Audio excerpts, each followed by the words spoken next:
بری روژکش دست پیکرنا خۆپێشاندانە کۆژئالی ڕۆژنامەوان و چالاکوانên bajarê Kobanî ve hatibû ragihandin. Rojnamevanê Ciwan Ehmed Dawûd bi hevalên xwe re di kampanyaya Kobanî nasnameyê de dicive. Ew amedekariya pankert û dorişman dikin ku wê li ser beşdaran belav bikin û têda daxwaz dikin ku navê Kobanî bi awayekî fermî were pejrandin.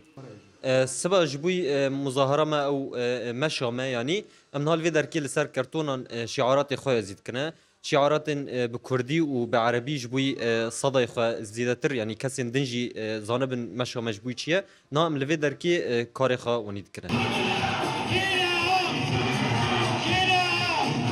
خۆپێشاندان ئاژی عالی ڕۆژنامەوان ئەحمەد و هەڤالên wî ve hatibû amadekirin ji qada aştiyê dest pê kir heta nava çarşiya sereke berdewam kir û gihîşte qada jina azad. Bi hezaran welatî bajêr ji hemû aliyên siyasî û temenên cuda têda beşdar bû û li gorî şopîneran ev xwepêşandan wekî ya yekem tê dîtin ku bi vî rengî ji alî çalakvanên serbixwe hatiye organîzekirin. Navê Kobanê li seranserî cîhanê bûye heman wateya wêrekî, berxwedan û teslîmnebûyînê. Mixabin ku ev nav di asta cîhanê de tê rûmedarkirin, lê hikûmeta nû vê rastiyê paşgo dike û li ser bikaranîna navê Eyn el Arab îsrar dike. Bajarê Kobanî ku rejîma Beas di sala heftê yên sedsala borî da navê wê gihartibû kiribû Eyn el Arab wekî dever piştî şerê Daişê di sala 2014 da bi navê Kobanî li cîhanê hate naskirin. Hiqûqnas û parêzerên ku divê xwepêşandanê da beşdar bûne dibînin ku daxwazên wan mafekî dîrokî û hiqûqî ye ku peymanên navnetewî yên ji bo nasnameya çandî wê misûger dikin.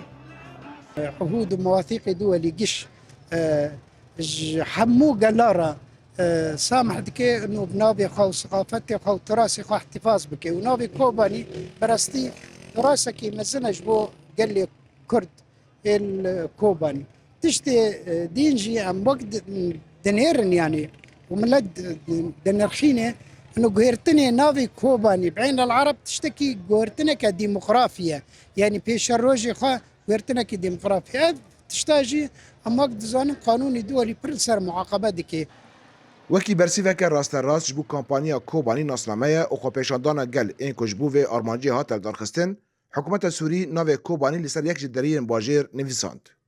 Ji aliyê xwe ve, Rêveberiya Herêmê di daxuyaniyeke nivîskî da beriya nivîsgeha xwe ya ragihandinê diyar kir.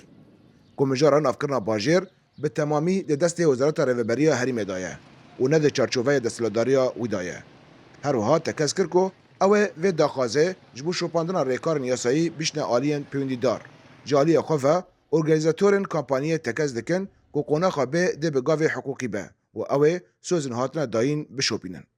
هنا بچه حلبه و وری نقاش لسر کرن یعنی ام خلق کوبانی ود بیشن کو یعنی پیوستی به وی گاوی گینا که جبر کو ناوی کی رسن هيا پیوستی او بگهارتن تنه کو حیاتو بچ لجهه کی پیوندی دار و مثلا نقاش بکی یعنی بکرتاسی ام بیشن گور دولت دل خود خوازه هر تش دل خود خوازه ویدی که یعنی گهشتی و استی کو ناوی باجاران یک کردان به طیبتی یک کردان کو لگور خو بگهارن و لگور خو نوان لبکن Li gel guhartina navê Herêma Kobanî, rejîma Beas navê bi sedan gund û bajarokên Kurdî yên bi ser ve guhartibûn. Ku dîroka hin ji wan digêje hezar salan wekî bajarokê dîrokî Şêran û gundên wekî Helenc. Ehmedê ku navê Cemîliyê li gundê wî Mencûk hatiye kirin dibêje. Wan bi hilweşandina rejîma Beas ra difikirin ku herîm dê navê xwe yê resen vegerîne û tekez dike ku ew ê ji bo vê yekê tîkoşîna xwe berdewam bikin. Ridwan Bêzar, Dengê Amerîka, Kobanî.